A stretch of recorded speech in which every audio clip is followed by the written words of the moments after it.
Welcome to Medieval India, Episode 16, Akbar.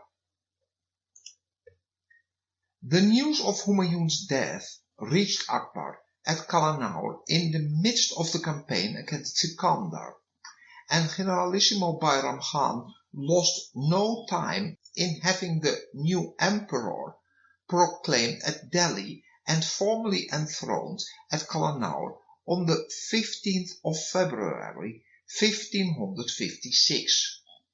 Akbar was then 3 months short of 14 years of age. His reign consists of 3 periods. The first from his accession to the fall of the regent Bayram Khan in 1560. The second, the short phase of harem government and unscrupulous ministers, and the final stage from 1562 onwards, when he established himself as the first truly national ruler of India since the days of Ashoka. When he went through the ceremony at Kalanaur of his coronation, writes historian Vincent Smith, he could not be said to possess any kingdom. The small army under the command of Bayram Khan merely had a precarious hold by force on certain districts of the Punjab, and that army itself was not to be trusted implicitly either. Before Akbar could become Pasha in reality as well as in name, he had to prove himself better than the rival claimants to the throne, and at least to win back his father's lost dominions. Among the successors of Sher Shah, Sikandar Sur had yet to be subdued. Mahmud Shah Adali was still alive, and his Hindu general Hemu had become a power to reckon with, even more than his nominal master. Bengal had remained independent for more than 2 centuries, mostly under Afghan rule. The Rajput clans of Rajasthan, having recovered from the defeat they had sustained at the hand of Babar, were enjoying the unchallenged possession of their territory ever since the death of Sher Shah at Kalanjar. Malwa and Gujarat had thrown off the sovereignty of Delhi even before the flight of Humayun. Gondwana and central India were in a state of disorderly independence. The Mughals were in the midst of a hostile population and in a country that was ravaged by famine. Akbar's only refuge in the event of defeat was Afghanistan, which was, however, practically independent, and the regent to the emperor's younger brother, Hakim Mirza, was struggling with open rebellion himself there. The Mughal army in the Punjab succeeded in defeating Sikandar Sur, who was driven into the hills. Nagarkot was subdued and friendly relations were established with Dharmachand, the local Raja. Hemu now assumed the offensive. Agra was taken and Delhi lost to Akbar by the cowardly incompetence of its governor Tardi Beg Khan, who was subsequently executed by the regent's orders. For, explains the chronicle, quote, Bayram Khan remarked that lenience at such a time of crisis would lead to dangerous consequences, as the only hope left to the Mughals at the present moment depended on every individual exerting himself to the utmost of his power. The king therefore felt obliged to approve of this severe measure. The author of this work, Firishta, has understood from the best informed man of the time that had Tardi Beg Khan not been executed by way of example, such was the condition of the Mughal army and the general feeling of those foreigners, that is the Mughals, that the old scene of Sher Shah would have been enacted all over again. But in consequence of this prompt though severe measure, the Chagatai officer was a salutary example to others. End quote. Hemu, the merchant minister, confident of victory and resolving to win the empire for himself under the title Maharaja Vikramaditya, having attached Shadi Khan and having attached most Afghan chiefs to his interest, now marched out of the capital to meet the king with an army as numerous as the locusts and ants of the desert, thus the chronicle. Akbar's forces barely numbered 20,000, and his nobles urged a retreat to Kabul. But the young emperor vigorously supported Bayram Khan in his determination not to abandon India without a struggle, and the little Mughal army marched down from Jalandhar to give battle. At the first contact, Hemu lost all his artillery in an advance guard action. And on the 5th of November 1565, at that same field of Panipat where the Mughals had earlier overcome the Afghans, the main bodies of the two armies clashed.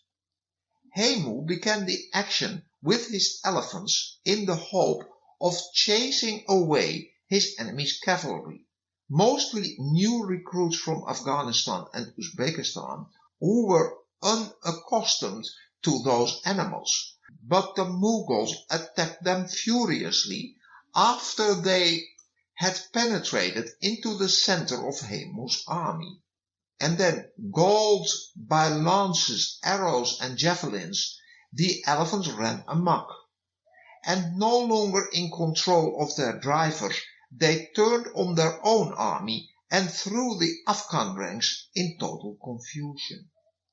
Hemu, mounted on an elephant of prodigious size, still fought on with great bravery, at the heart of 4,000 horses, in the very heart of the Mughal army. But being pierced through the eye with an arrow, he sank into his howdah from extreme agony. The greater part of his army feared his wound was mortal, and they forsook him. Raising himself again, he continued to fight with unabated courage, endeavoring, with the few men who remained about his person, to force his retreat through the enemy's lines. But Hemu was captured and, on Bayram's advice, killed by Akbar. 1,500 elephants and an immense treasure were taken. Delhi was entered in triumph the following day, and Agra was soon afterwards occupied. The victory was decisive, and it only remained to deal with the less formidable rivals to the throne. The Mughal army returned to the Punjab, and Sikandar was besieged in the fortress of Mankot, which surrendered in July 1557 after holding out for 6 months.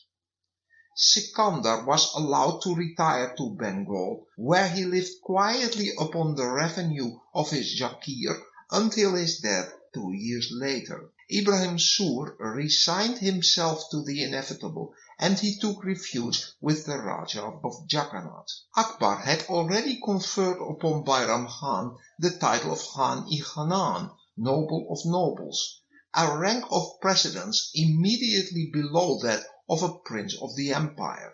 The regent, now married to the emperor's niece, Salima Sultan, had become by far the most powerful man of the kingdom. The court was established at Agra, and Bairam Khan applied himself to the tasks of administration and to the education of his ward.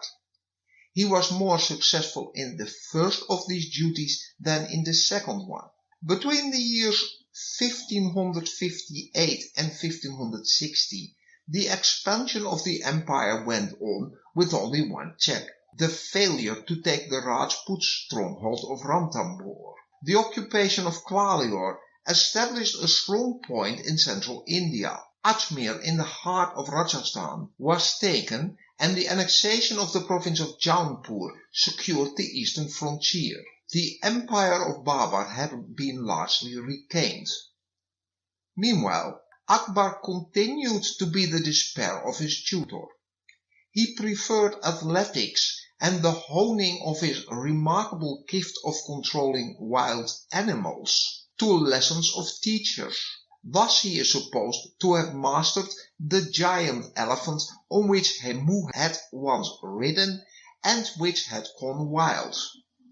Akbar grew up to become a magnificent shot and a first-class polo player, but he was unable even to identify the letters of the alphabet. He gradually mapped out for himself a unique method of education, though. For an illiterate man whose only known writing is the childish signature reverently attested by Jahangir on the fly-leaf of a life of Timur, Akbar's attainments may justly be termed unparalleled.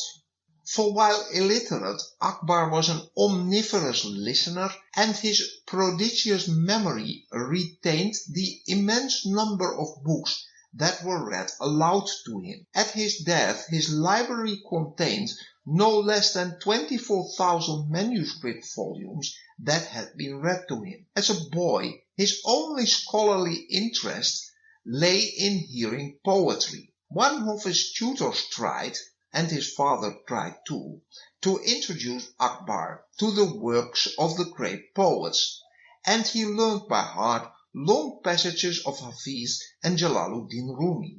The strain of mysticism and the leaning towards free thinking which those two poets instilled in him are the probable keys to a character tough political realism and ruthlessness with mysticism, a character that has confused both modern and contemporary authors, such as his two main contemporary biographers. Abdul Qadir Muluk Shah al-Badawi, a staunchly orthodox religious scholar, abhorred Akbar's tampering with orthodox Islam, but Abul Fazl, Akbar's closest confidant, Badawi's bogus man, and his greatest supporter, whose biography is replete with adulation, depicted Akbar as a semi-divine figure, much as with the halo in imperial portraits that became usual during Akbar's reign too, and that was to symbolize that the emperor had the spark of divinity in him. Akbar, his early life spent amidst the intrigues of an oriental court and all its bitter disillusionments, was still, as he said, eternally seeking for the signs and steps of a god. And he had from his boyhood on mystical experiences which seemed to be a similar sense of direct communion with the divine presence as Guru Nanak had experienced.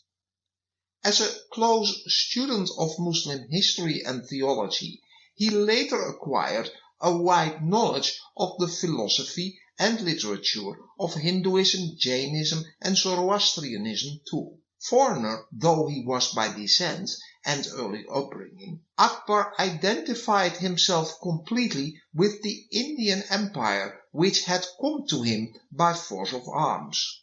But Badauni had no sympathy with any attempt to understand Hinduism, and when he was ordered in 1591 to collaborate in the translation of the Mahabharata into Persian, he records his intense dislike of that undertaking and his contempt for the great Hindu epic. Akbar's search for a religion which would satisfy him led him, at the risk of his own assassination, to invite Jesuit missionaries to explain the doctrines of Christianity. Akbar took up art with enthusiasm too. Humayun had decided that both he and his son should learn drawing and study painting, and two rising Persian artists, Mir Sayyid Ali and Abdus Samad, who had come from Kabul, gave Akbar the knowledge and appreciation of what would emerge as the Indo-Persian school of art. He taught himself music too, studied Hindu vocalization, and was the patron of the great singer Tanzan of Gwalior, though, according to Abul Fasl, the instrument in which the emperor only excelled was the kettle drum. But with all this, he was an intensely practical man too, a master of mechanical detail and uncommonly skilled with his hands, while he was always tinkering with machines. One of his hobbies was to found cannon in his own arsenal, and he was continuously busy with inventions, ranging from batteries which could be fired in salvos of 17 guns with one match, to useful devices for steering elephant gear and better suspension for travelling carriages. That was very much necessary, since Mughal India had no paved roads and carriages could only be used in the cities. At the beginning of the regency, Bayram Khan, a Persian Shia, had aroused considerable hostility by the fact that Tardi Beg, whom he had executed for the loss of Delhi, was a Sunni, the dominant sect in India, and the protector's strong and arrogant rule added to the number of his enemies. Plots against Bayram Khan were rife. The chronicler Firishta says, quote, "So many insinuations were thrown out against Bayram Khan, particularly one of a design in favor of Abdul Qasim Mirza, the son of the late Kamran Mirza, that Akbar became alarmed, and thought it necessary to curtail the protector's authority, and by the time he was 18, Akbar had grown strongly to resent all the restrictions put upon him." End of quote. The ladies of the court, headed by the emperor's foster mother, Maham Anaka, finally persuaded Akbar to inform Bayram Khan that, quote, "Till now our mind has been taken up by our education and the amusements of youth, but it being our intention henceforward to govern our people by our own judgment, let our well-wisher withdraw from all worldly concerns and retire to Mecca, far removed from the toils of public life, and there spend the rest of his days in prayer." End quote. This disgrace stung Bayram Khan into rebellion. He was defeated by the imperial troops, taken prisoner, and when the Khan in Khanan approached the royal presence, all the emirs and khans went out by the emperor's orders to meet him and conduct him to the emperor with every mark of honor. The emperor received him with the most princely grace and presented him a splendid robe of honor. 2 days afterwards he gave him permission to depart on a pilgrimage to Mecca and the holy places. Bayram Khan who was furnished with the means suitable to his position and his former services, sent out for Gujarat to call on Mecca. But he was never destined to see Mecca. He was murdered at Patron by a rogue Afghan.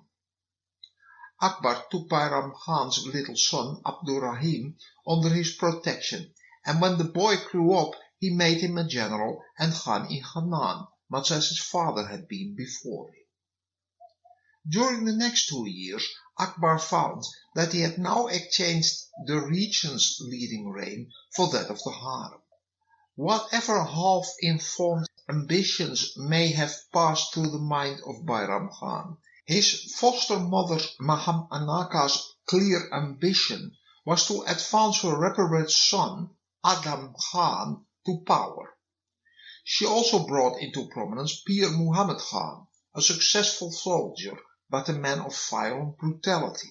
With these counselors, Akbar entered into his policy of aggression. The first blow fell on Malwa, which was overrun in 1560 by the troops of Adam Khan and Pir Muhammad.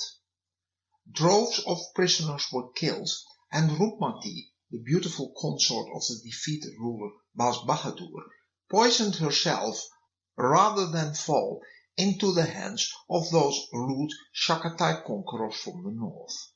Adam Khan now began to make his own arrangements for the government of Malwa. He sent no more than a few elephants to the emperor and retained the entire treasury, the royal ensigns, and all the captured women, royal ladies and dancing girls alike. But Akbar, although he still allowed himself to be guided by his foster mother, was no longer prepared to overlook such infringements on his prerogatives, much less clear acts of sedition. Travelling faster than a warning message could be sent from Agra, he suddenly appeared at Adam Khan's camp and accepted without comment the spoils of war which his unfaithful servant then presented him with the excuse that he had intended to offer them in person later. The governor of Jaunpur, Ali Quli Khan Uzbek, now proved equally seditious, and Akbar, in the heat of July, hurried to that province and accepted a similar submission. Adam Khan had been recalled from Malwa, and Pir Muhammad, now in a position of absolute power in that state, began a campaign through Khandesh and across the Narmada. Pir Muhammad, after his appointment in place of Adam Khan, assembled his forces in Malwa and marched to subdue the countries of Asir and Berhampur. He laid siege to Bijakar, the principal of all the fortresses of Khandesh, which he took by storm and put all the garrison to the sword. He then marched against Asir, says the chronicle, a well-known place in Khandesh.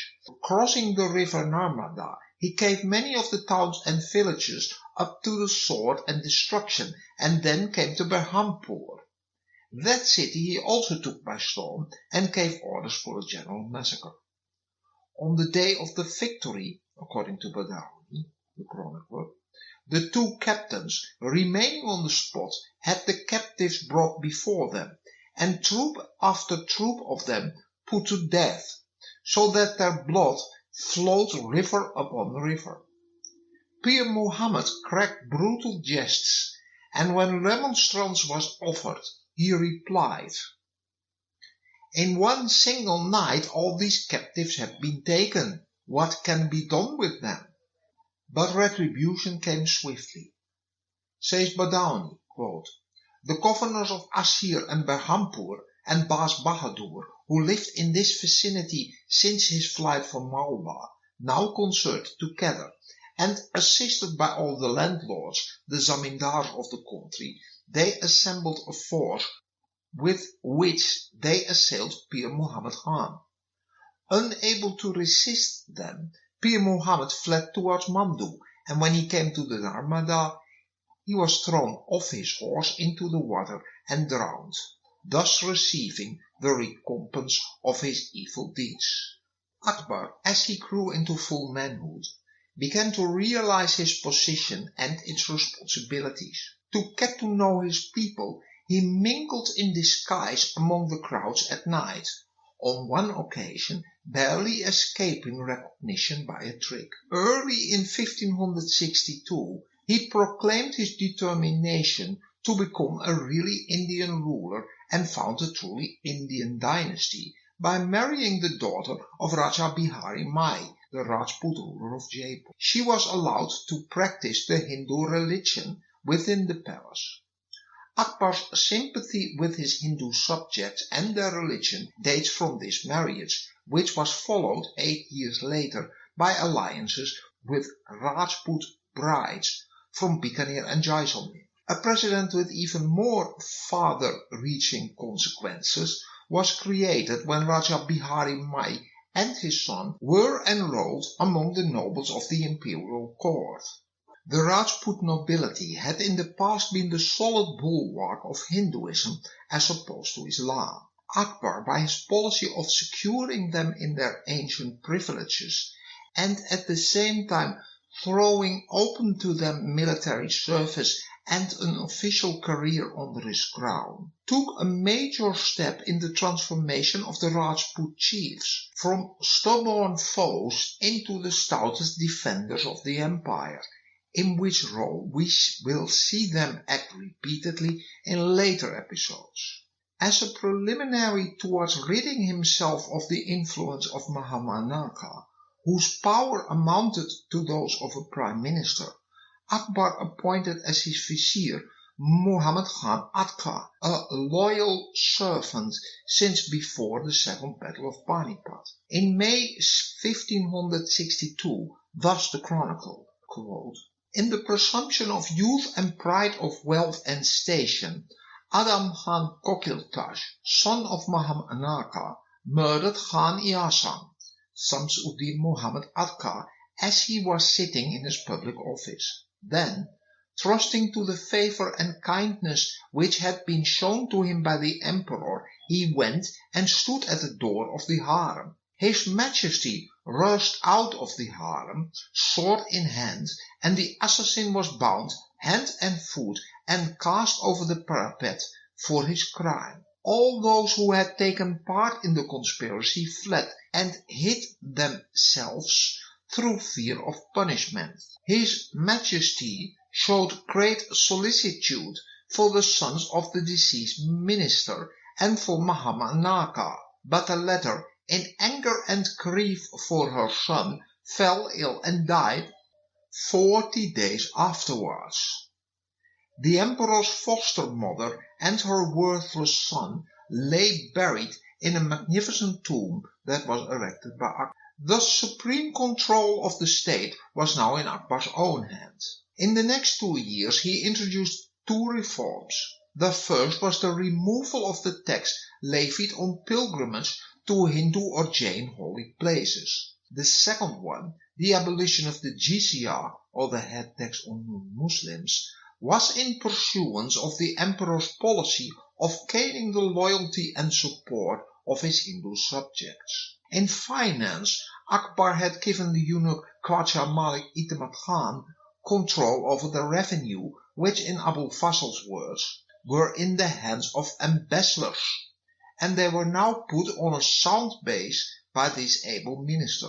He was succeeded by Raja Todar Mal, whose system of land revenue, following the policy of Sher Shah, was to be followed by the British in turn, as we shall see in a later episode. Throughout his reign, the emperor pursued a systematic policy of aggression towards his neighboring countries. For, as his grandfather Babar had written in a poem, quote, 10 darvishes can sleep under one blanket, but 2 kings cannot find room in one clime. If a man of God eats half a loaf, he gives the other half to a darvish. Let the king grip the rule of a clime, he dreams of another to grip. And Akbar himself said that a monarch should be ever intent on conquest, otherwise his neighbors will rise against him. Conquest was, as he probably rightly perceived, the only alternative in the fluid state of India at that time to a series of defensive wars to preserve his own throne from destruction by such aggressive neighbors as Gujarat. But though he built up his great empire by the sword, he consolidated it by the subsequent exercise of tact, of common sense, and of impartial justice towards Uzbek and Hindus alike, which is the critical difference with the subsequent British Raj. Lust for conquest was, however, the sole reason for his completely unprovoked attack on Gondwana in 1563.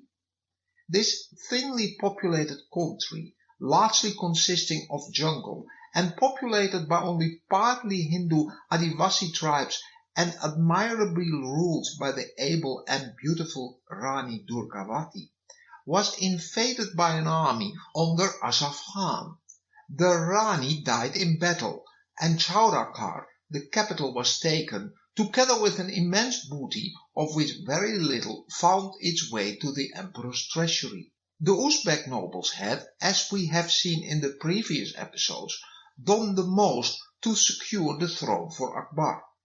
But the emperor's policy of concentrating all authority in his centralized and personalized government violated their ideas of semi-independent fiefs on the patriarchs and strongmen. The discontented faction, headed by Khan Saman Ali Quli Khan Uzbek, governor of Jaunpur, who had greatly distinguished himself under Bairam Khan at Panipat, resolved to depose Akbar and make Kamran's son Mirza Abdul Qasim emperor. The struggle between the crown and the aristocracy came to a head when the emperor summarily defeated the plot by having his nephew secretly executed in 1565. The Uzbek nobles then came out in open rebellion.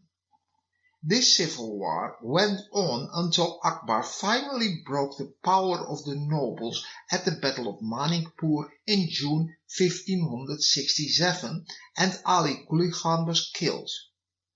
Early in the same year, Akbar's brother Muhammad Hakim Mirza was driven out of Kabul by Suleiman, the emir of Badakhshan, before the emperor's troops, which he had asked for, could come to his help.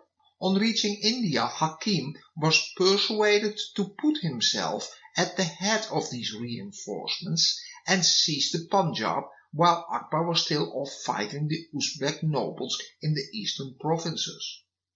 The emperor, who looked upon the northwestern frontier as a greater source of danger than the rebels in the east, came up by forced marches towards Lahore, and his brother, with the cavalry he had with him, beat a hasty retreat.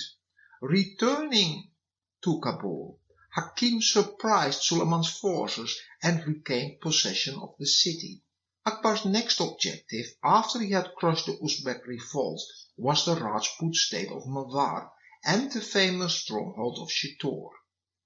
8 miles of fortifications crowned that high rock, surging steeply from the plain, and the place that had, as we saw in an earlier episode, had only been taken by Alauddin Khalji after a 6-month siege, was looked upon as practically impregnable. The Raja of Mewar had given sanctuary to Bas Bahadur, the fugitive ruler of Malwa, and on his refusal to give him up to the emperor, Akbar declared war on him in 1567. The Raja, Uday Singh, unworthy of the name of Rajput, fled at the approach of the Mughal army and the brave and chivalrous Jaimal to command at Chittor. The Mughals began their siege operations by mining, digging zigzag trenches and driving cavalry up to the walls. But the explosion of mines was not at first successful, as the garrison built up the breaches in the walls as soon as they were made, and the besiegers, in spite of their heavy guns, could make no headway against the storm of musketry and artillery fire that was coming from the walls. At the end of 6 months, however, in the midst of an assault, Akbar, who was likely deservedly immensely proud of his marksmanship, shot down a giant Rajput leader who seemed to be directing the defense. It was Jaimal.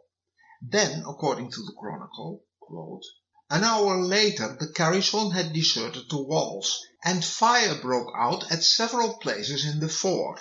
The garrison was disheartened by the fall of their leader, and each man hurried to his own home. They collected their wives and children, property and effects in one place and burned them there." This proceeding in the language of the infidels of Hind is called Jauhar. The royal forces were now massed, and they assaulted the breaches in several places. Many of the infidels rushed forward to defend them, and they fought most valiantly. Among the many heroic incidents that followed the death of Jaimal was the death of Pat Singh, a lad of 16 summers crushed to death by an elephant. He had just been married, and lest any soft compunctious visitings for one dearer than herself might dim the lustre of Kailwa, writes Todd, his mother armed that young bride with a lance, and with her she descended the rock, and the defenders of Chittor saw her fall, fighting by the side of Pat Singh's mother. When their wives and daughters performed such heroic, the Rajputs became reckless of life. Akbar afterwards set up at the entrance of the fortress in Delhi statues of Jaimal and of Pat Singh mounted on elephants, and the chronicle pursues, quote, "His Majesty, seated on the sabot, beheld the exertions of his men with an approving eye. All that night fighting went on, but in the morning, which was a glorious morning, the place was subdued. The emperor, mounted on an elephant and attended by his devoted followers on foot, entered the fortress. An order for a general massacre was issued, and more than 8,000 Rajputs who were in the place received the reward for their deeds." End quote. But Akbar sullied this victory of the Rajputs by the massacre of 30,000 of their countrymen who had not taken part in the defense. Akbar was enlightened far in advance of his age, whether in Asia or in Europe, in his pursuit of perpetual peace, the sul-i-kul, but he still conducted war by the time-honored methods of his Mongol predecessors. Chittor was deserted, and the beautiful city of Udaipur by the lake, of which construction was started by the cowardly Uday Singh, became the new capital of Marwar. It is hardly necessary to add that this heroic defense of Chittor became a favorite of Hindu nationalists later on, and virtually all great nationalist writers of the early 20th century wrote novels and poems about it. In 1569, Ranthambore, which was held by Rao Sujan, the Hara chief of Bundi, a vassal of the Prince of Mewar, surrendered after a long resistance, and Akbar conceded honourable terms in exchange for a recognition of Mughal suzerainty. Kalanjar opened its gates too, and the possession of these 3 great fortresses now secured Akbar's position in northern India and opened up the roads to Gujarat. But Raja Pratap Singh, who had succeeded Uday Singh, though frequently hard pressed by the Mughal forces, never submitted. In the phrasing of Todd, Pratap succeeded to the title and renown of an illustrious house, but without a capital, without resources, his kindred and clan were dispirited by all reverses.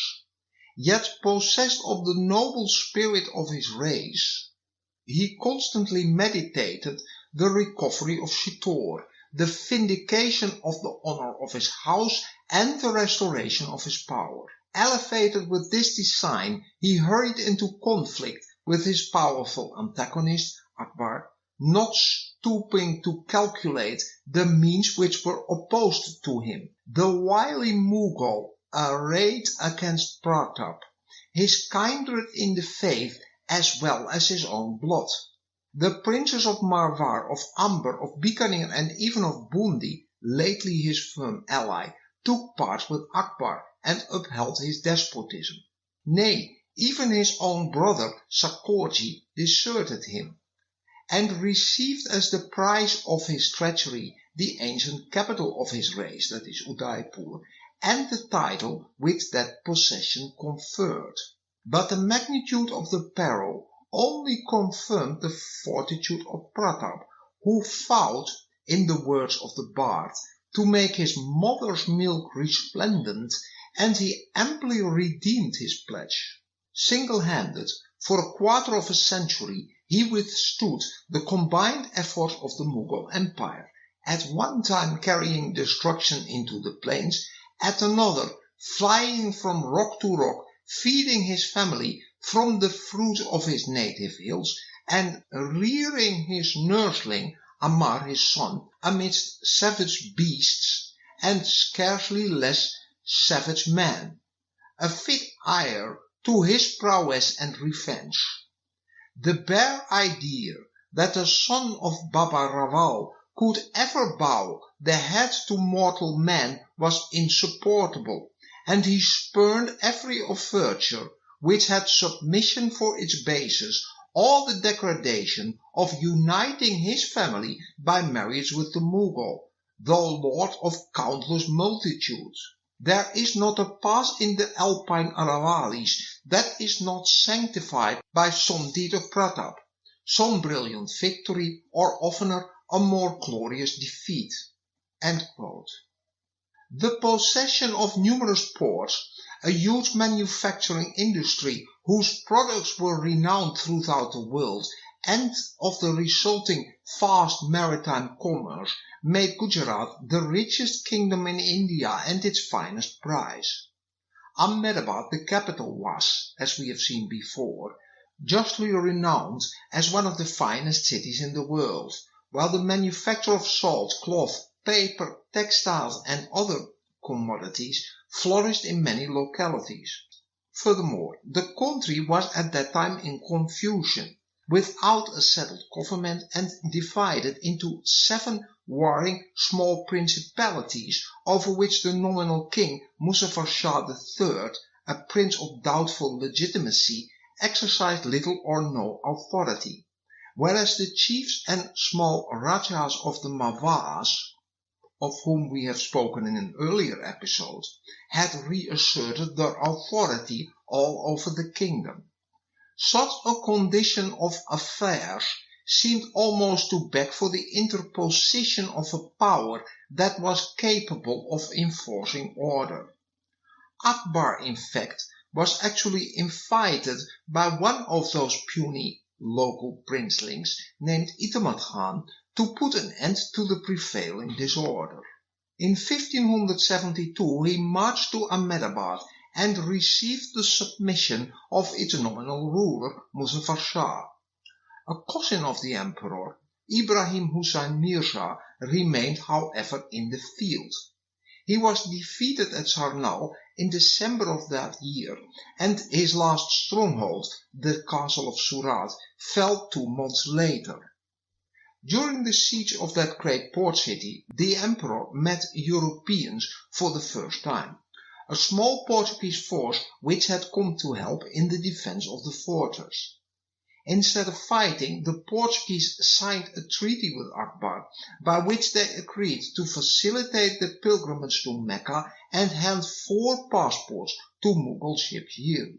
Suleiman Kararani, king of Bengal, had died during Akbar's expedition to Gujarat, and Akbar, on his return, was preparing for the conquest of Bengal when news arrived that Gujarat had risen up in revolt, much as had happened during the reign of Humayun, as we saw in the previous episode.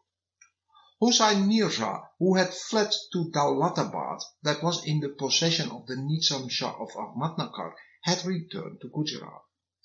And he had joined a confederacy which the rebellious nobles of the old dynasty had formed with the Raja of Ida. They besieged the new viceroy, Ghani Azam, in Ahmedabad, and on learning of the rebellion, Akbar left Fatehpur Sikri with 3,000 chosen horsemen. On 23 August, and by an astonishing forced ride, they arrived on 2 September within 4 miles of Ahmedabad, having performed the march from Fatehpur Sikri near Agra in 11 days, whereas it normally took twice as long for a mounted force and for an army with baggage at least 6 weeks. He completely surprised Ibrahim Husayn, whose spies had seen Akbar in Agra 14 days before. The greatly superior forces of Ibrahim Husayn were routed and their leader was taken prisoner. But all of Ibrahim Husayn's supporters were not defeated until September 1573. The settled territories of Gujarat, in spite of periods of considerable unrest, remained under the government of the Mughals for nearly 200 years, though the Mawas was, as before, not subdued, as were such small Hindu principalities as Idar and the whole of the Kathiawar Peninsula. The possession of so rich a province on the sea coast, giving access to the trade of the Arabian Seas and of the great port of Surat, were of the highest value to the empire. Suleiman Kararani, the Afghan king of Bengal, had preserved his practical independence so far by formally acknowledging Mughal suzerainty. But his son, Daud bin Suleiman, invited inevitable defeat by declaring war on the emperor. For had he been advised by his counselors, quote, "Fight the Mughals without hesitation, that you may gain victory. If you do not do so, the Mughals will attack you, and you will not be able to help yourself. Do not be too sure about the peace with the Mughals. They are merely biding their time." End quote. The campaigns of 1574 and 1575 were each followed by peace negotiations and the renewal of hostilities by Daud. But in July 1576, the king of Bengal was killed at the Battle of Rajmahal, and his country became part of the Mughal Empire. From that period, commented the Afghan chronicle, the dominions of Hindustan departed from the tribe of the Afghans, and their dynasty was extinguished forever, in place of which arose the star of Akbar Shah's supremacy over the whole country. Even more than in Gujarat, however, the effective control of the Mughal Empire over Bengal was confined to very narrow limits, and it did not stretch far beyond the capital city, Rajmahal, and the few fortified posts that were set up by the imperial faujdars throughout the country. Thus, for example, in the west, 3 noted Afghan great landlords are mentioned in the chronicles whose territories lay adjacent to one another. Bir Hamir, who was holding sway in Birbhum, Shams Khan in Pachet to the southwest of there, and Salim Khan in Kilchi to the southeast of Pachet. All of them merely nominally submitted to the Mughal viceroy, nor did any of them attend the viceregal court or render him any personal service. A very prominent of those landlords was Raja Satrajit, son of Raja Mukunda. He was the ruler of modern Jessore and Faridpur districts. Satrajit also was one of the earliest to accept the imperial vassalage, and his eventful and checkered career forms an important part of the history of Bengal under Jahangir and Shah Jahan for more than a quarter of a century. He played a prominent part in the consolidation of the Mughal hold over Bengal. Closely associated with Satrajit in his service to the Mughals was Raja Raghunath, Zamindar of Shushan, whose territories covered the northeastern border of the Mimon Singh district. On the night before the Second Battle of Panipat, Akbar's kingdom was almost confined to the encampment of his army. In 20 years, largely by the rapidity of his movements and by the boldness of his leadership, he made himself master of India, from Kutch to the Sundarbans and from the Himalayas south to the Narmada. During the latter part of the reign, the steady extension of the empire was as a rule brought about by his generals and rarely by Akbar in person. I will refer to the religious rebellion of 1580 in Bengal and to the Afghan campaign in a moment. Kashmir, in its isolation in the mountains, has not played a conspicuous part in Indian history since the 7th century.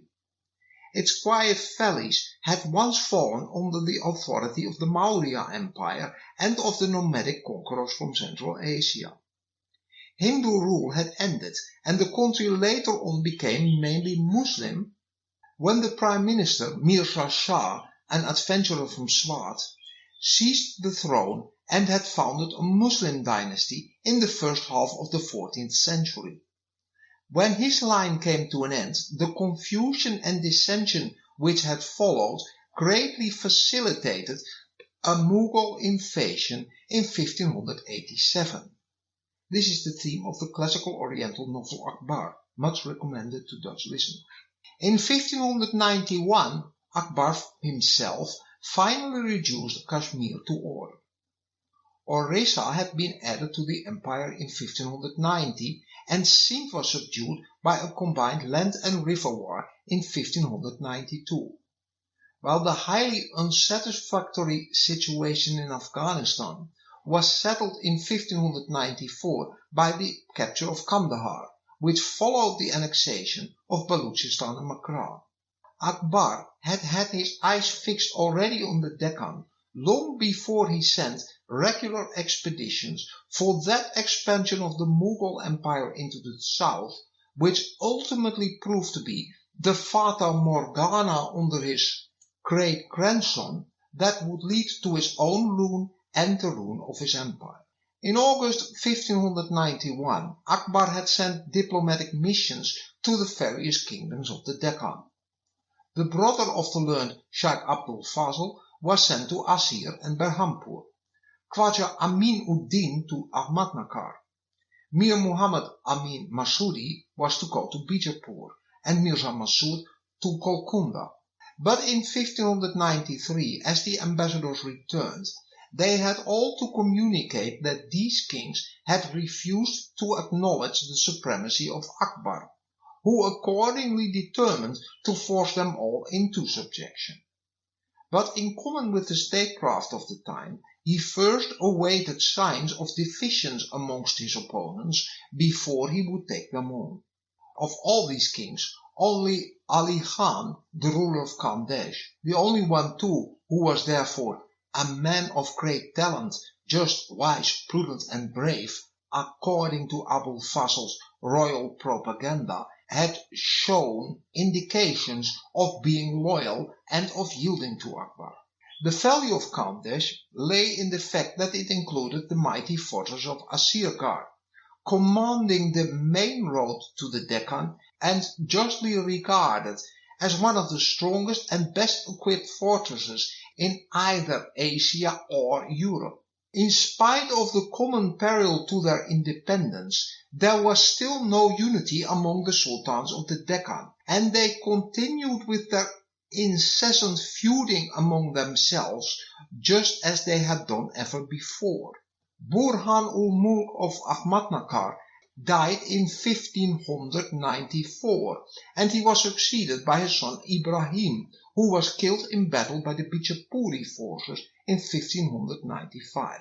His death plunged the Ahmadnagar kingdom into a chaos which continued unabated till its annexation by the Mughals. During this period, the leading nobles only minded their own interests, and they neglected the defense of their realm. There were 4 pretenders to the throne of Ahmadnagar, and one of them entreated the help of the Mughals in Gujarat. Prince Murad, having previously received orders from his father Akbar to march into the Deccan, gladly embraced that proposal, and he moved with great expedition to the south. Abdurrahman Khan-i-Khanan also marched to the south at the same time. The capital was obstinately defended by the Princess Chand Bibi, but the peace made in 1596 ceded Berar to the emperor. In the meantime, the violent jealousy of Prince Murad towards the Khan-i-Khanan had weakened the Mughal leadership, and when the imperial army met the joint forces of Ahmadnagar, Bijapur and Golconda, the result was a drawn battle. Akbar recalled Abdurrahim and appointed his historian Abul Fasl in his place, who had always longed to prove his worth by feat of arms, as a Mughal noble should, and proved to be a decent general. In May 1599, when Murad died of delirium, the situation was at a deadlock, and at this juncture Miran Bahadur Shah of Khandesh joined the Deccan allies. Akbar now sent the Khan-i-Khanan to the Deccan with a large force, and he came south himself, leaving the central government in charge of the Prince Royal Muhammad Salim. The Khan-i-Khanan, with Prince Daniel, was ordered to take Ahmadnagar, and Akbar himself, after entering Berhampur, the capital of Khandesh, went on and besieged Asirgarh. The fortress was of immense strength, well provided with guns and stocks and well provisioned. The Mughal forces were unable to capture it by assault. They lacked a proper siege train, and it was in any case doubtful the cumbersome Mughal guns, with their solid iron bolts, could have done much against the fortress. In the midst of that siege, news reached Akbar that Salim, his son, had rebelled and had set himself up as emperor at Allahabad. But Akbar was determined to take Asirgarh, and he succeeded by bribery where force had failed, and the fortress finally surrendered in January 1601. Ahmadnagar, with the heroic Chand Bibi murdered, had fallen August 1600. Akbar then organized the country into 3 provinces under Prince Daniel, and in May 1602 he returned to Agra as the proclaimed emperor of the Deccan. Ahmadnagar had not, however, been really subdued, and would soon reassert its independence under one of India's greatest leaders, Malik Ambar, as we shall see in episode 21.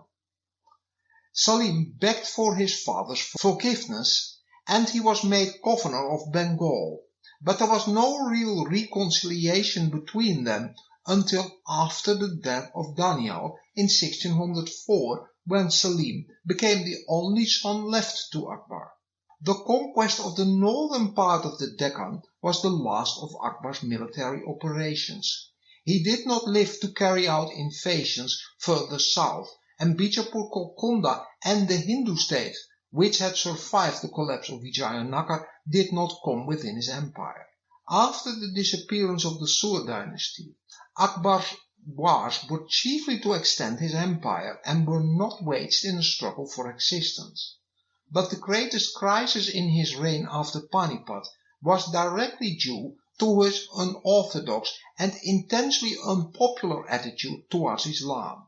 This brought Bengal into open rebellion, which threatened his throne, while the more veiled hostility of many of those around him menaced him with assassination. As observed before, Akbar from early youth on had been passionately interested in the mysteries of the relation between God and man, and in all the deep questions concerned with that relation. Discourses on philosophy, he said, have such a charm for me that they distract me from all else, and I forcibly restrain myself from listening to them, lest the necessary duties of the hour should be neglected.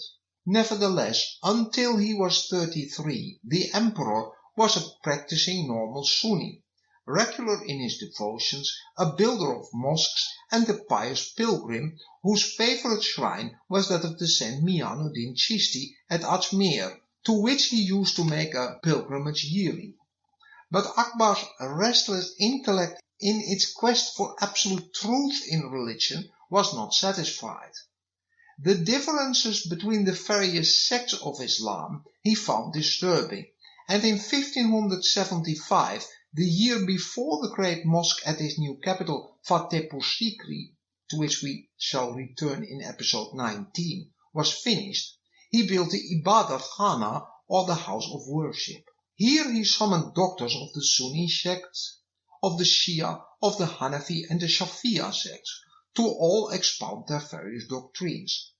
As al-Badawi recorded, and as was but to be expected, quote, "The learned man used to draw the sword of the tongue on the battlefield of mutual contradiction and opposition, and the antagonism of the sects reached such a pitch that they would call each other fools and heretics." End quote. From 1575 to 1578, Akbar listened to the contending theologians with increasing doubt whether Islam was the true faith. "My sole object, O wise mullahs," he exclaimed, "is to ascertain truth, to find out and disclose the principles of genuine religion, and to trace it to its divine origin. Take care, therefore, that through the influence of your human passions you are not induced to conceal the truth, and say nothing contrary to the almighty decrees. If you do, you are responsible before God for the consequences of your impiety." Consequently, writes Badawi, quote, "the emperor was cast into doubt. He lost all definitive aim, and the straight wall of the clear law and of the firm religion was broken down, so that after 5 or 6 years not a trace of Islam was left in him. Disappointed in Islam giving him that definitive answer to the great questions of the relationship between man and God, Akbar now turned for enlightenment to the Parsis, to the Jains, and to the Hindus, and he sought translations of their holy writings.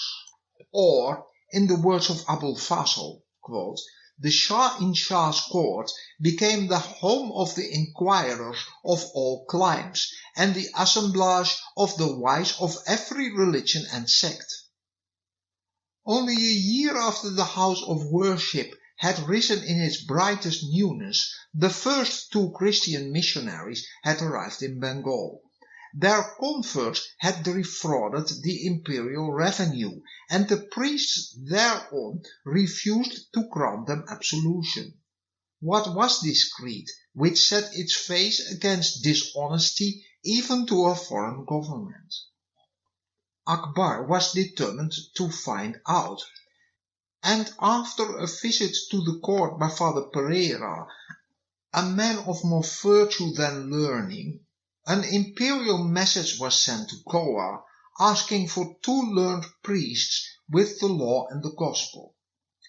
The emperor promised to welcome them, and he guaranteed them his protection. 3 Jesuit fathers were sent: Rudolfo Acquaviva, Antonio Monserrate, and Father Francisco Enriquez Acquaviva. The last, the leader of the party, son of the Duke of Atri, was only 30 years of age, and he greatly impressed the emperor by his sanctity, his gentleness, and the austerity of his lifestyle. Monserrate, a Catalan, became the historian of the mission. The Jesuits arrived at Fatehpur Sikri at the end of February 1580. In Abul Fasl's appreciation of this mission, quote, "learned monks came from Europe. They have an infallible head called Papa. He can change any religious ordinance as he pleases, and even kings have to bend for his authority.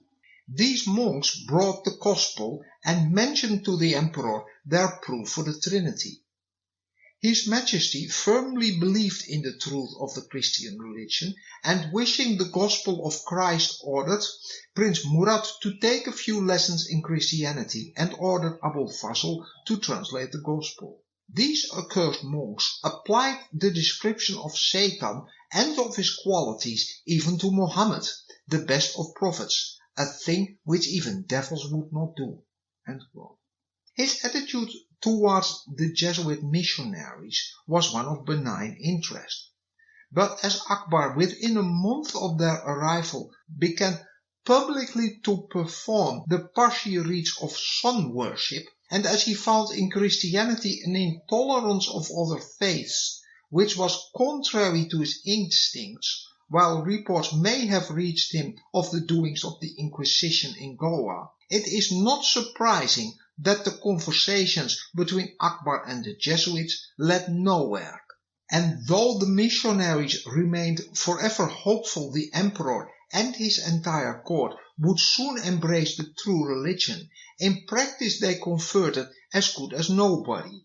Nor were the Mughals apparently very impressed or interested in the European science of the time, or keen to learn of it, like the Manchu Chinese court was in the late 17th century. The Jesuits have given us a vivid description of the emperor's appearance. Quote, "One could easily recognize, even at the first glance, that he is the king. He has broad shoulders, somewhat bandy legs, well suited for horsemanship, and a light brown complexion.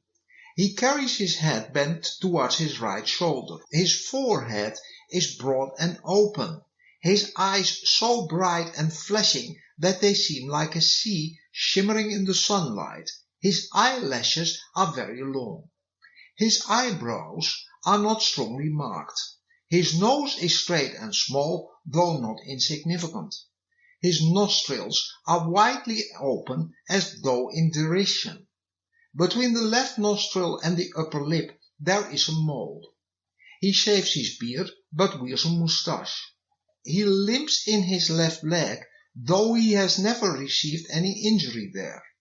His body is exceedingly well built, and is neither too thin nor too stout.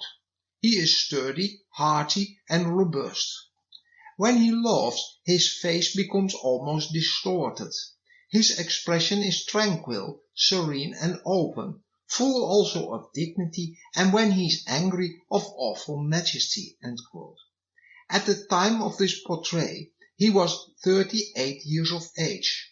A pleasant touch is given by the remark that he drives a 2-horse chariot, in which his appearance is very striking and dignified. The Jesuit missionaries were deeply impressed by the emperor's accessibility to his people, great and small. It is recorded of him that the emperor was great with the great and lowly with the lowly, and above all by his simple and straightforward nature, a conclusion which they reached by intimate personal observation. Meanwhile, in all these talks of Akbar with representatives of foreign religion, the faith of his own people had been left behind, and in 1579 Akbar, through Sheikh Mubarak, introduced in the Ibadat Khana the doctrine that the king should not merely be the temporal but also the spiritual guide of his subjects. With that the road was paved for the introduction of the emperor's short-lived own faith, the Din-i-Ilahi. A document to protest this was drawn up by the learned ulama. It was intended as a compromise and was signed by representative and respected Muslims, including the Mufti of the empire and the learned Khan of Badakhshan. In it, Akbar was given the title of Imam-i-Adil, the just leader, and it was laid down that in cases of conflicting opinions by the religious authorities, the emperor's decision should be binding, above that of the ulama. Religious toleration was established, but in such a form that the new regulations issued by Akbar after 1579 pressed heavily upon Orthodox Muslims. On the other hand, while adopting various Hindu customs, Akbar would not permit what he judged to be inhuman or unjust practices of Hinduism. He enacted that the custom of sati, that is, a widow casting herself on the funerary pyre of her husband, could only be carried out with full consent of the woman, and he legalized the remarriage of widows, strictly prohibited in the Hindu law books. Both matters were contrary to the political line of conciliating the Hindus. The emperor's religious experiments and his growing prejudice against Islam aroused a storm of anger in the court and throughout the country. Bengal rose in rebellion in 1580, and the Qadi of Jaunpur, Mullah Muhammad Jazdi, issued a fatwa, or a religious decree, insisting on the duty of rebelling against the emperor. He and other leaders of the revolt were executed as traitors when they were captured, but the rising took years to suppress. It was made yet more serious by the aim of the rebels to replace Akbar by his half-brother Muhammad Hakim of Kabul, who supported the insurrection by an invasion of the Punjab. Akbar decided that the more critical situation lay on the northwest frontier. He left the campaign in the eastern province to Raja Todar Mal and Ghani Azam Mirza Aziz, while he undertook the operations against Muhammad Hakim in person. Muhammad had penetrated as far as Lahore with 15,000 cavalry. But when he found that the great fiefholders, the Jagirdars, showed no intention of joining him, his courage failed him and he had beaten a hasty retreat. Akbar in his campaign left nothing to chance. He had collected an army of about 50,000 men and 28 guns, and he took with him Muhammad Qasim Khan, the architect of the Agra fort and the best engineer in the empire, to make roads across the border.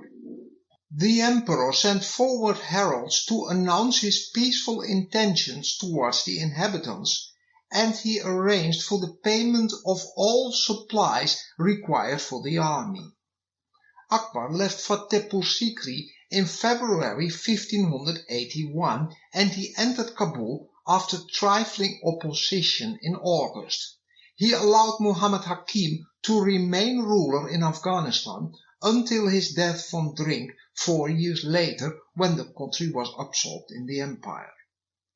Early in the campaign, Akbar hanged his finance minister, who was known as Khwaja Shah Mansur, for high treason. Opinions differ as to his guilt.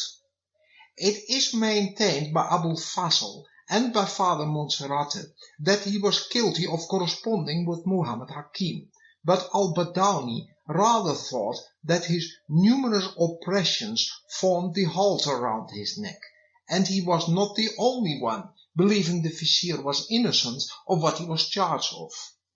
He had, however, been under suspicion for some time, though it is highly probable that at least the captured correspondence for which he was formally executed was forged. His ability and capacity for work in realizing arrears of taxes and preparing new assessments had been remarkable, but his strictness in enforcing payments had roused the anger of the Jagir holders, and he had ruined countless poor.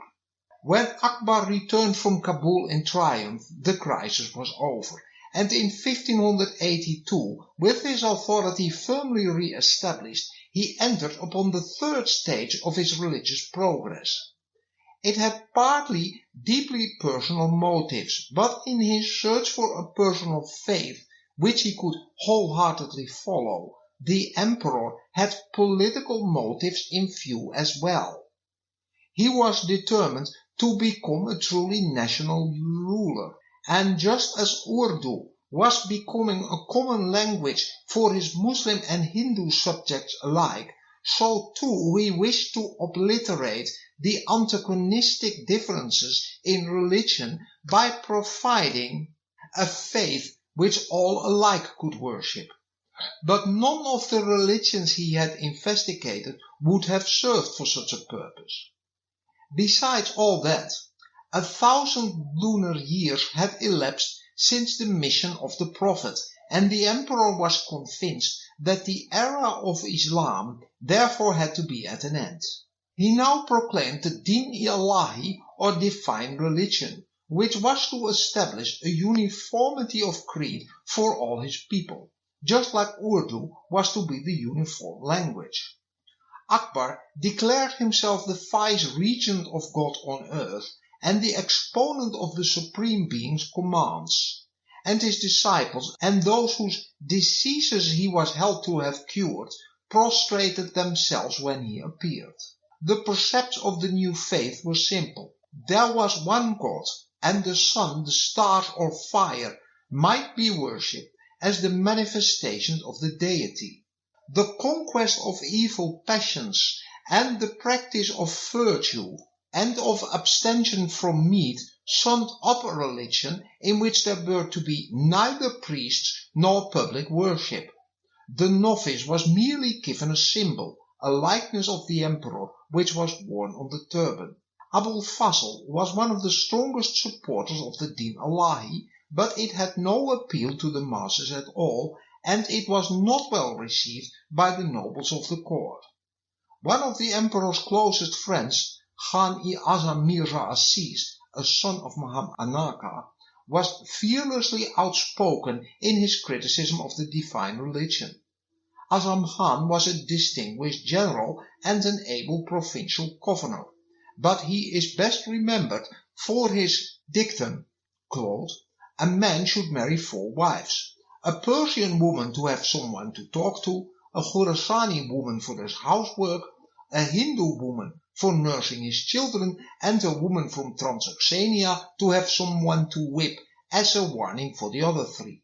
The Rajput Raja Bhagwan Das, commander of 5,000 and governor first of the Punjab and then of Bihar, opposed the Din-i-Allahi too, and his son Man Singh courageously observed to Akbar, quote, "If discipleship means willingness to sacrifice one's life, I have already carried my life in my hand. What need is there for further proof? If, however, the term refers to faith, I certainly am a Hindu. If you order me to do so, I will become a Muslim.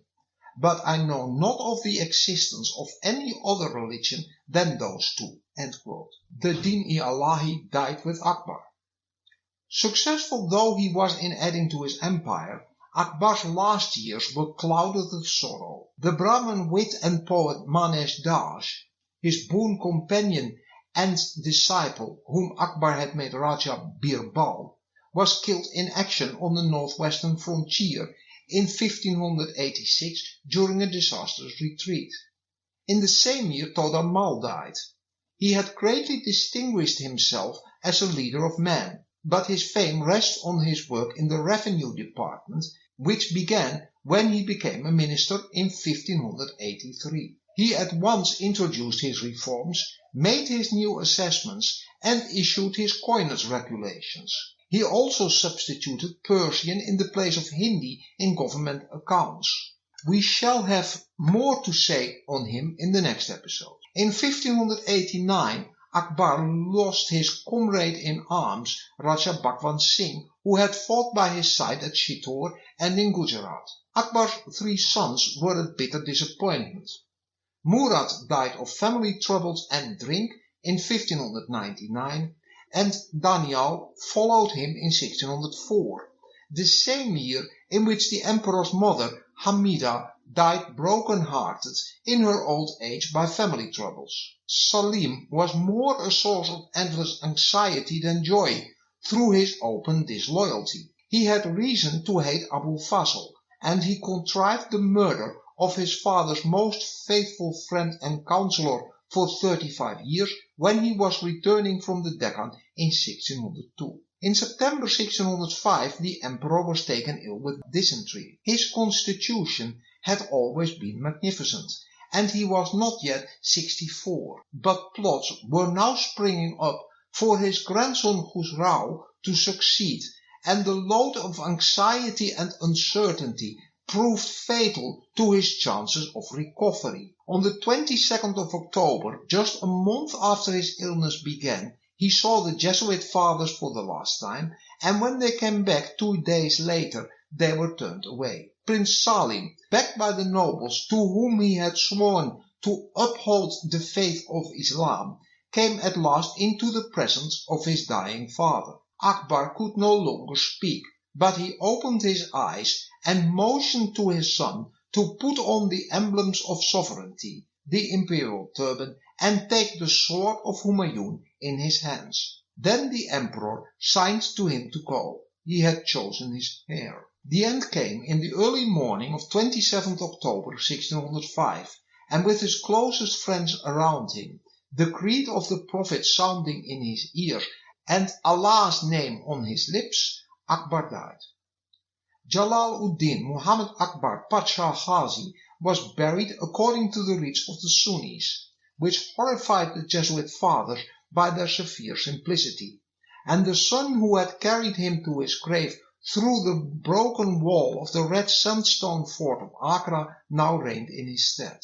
Akbar, one chronicle concludes, was a powerful, world-subduing monarch, the very emblem of justice, to whose court people from all sides resorted for protection and to partake of a benevolence so universally diffused. He extended toleration to all religions and creeds, and would recognize no difference between them, his object being to unite all men in a common bond of peace. During his entire reign of 52 years, no neighboring prince of Hindustan had made an incursion into his territories, and notwithstanding that the Afghan kings are notorious for their malignity and turbulence, they were not able to move from their homes during his supremacy, so that all quarters were subject to his victorious sword.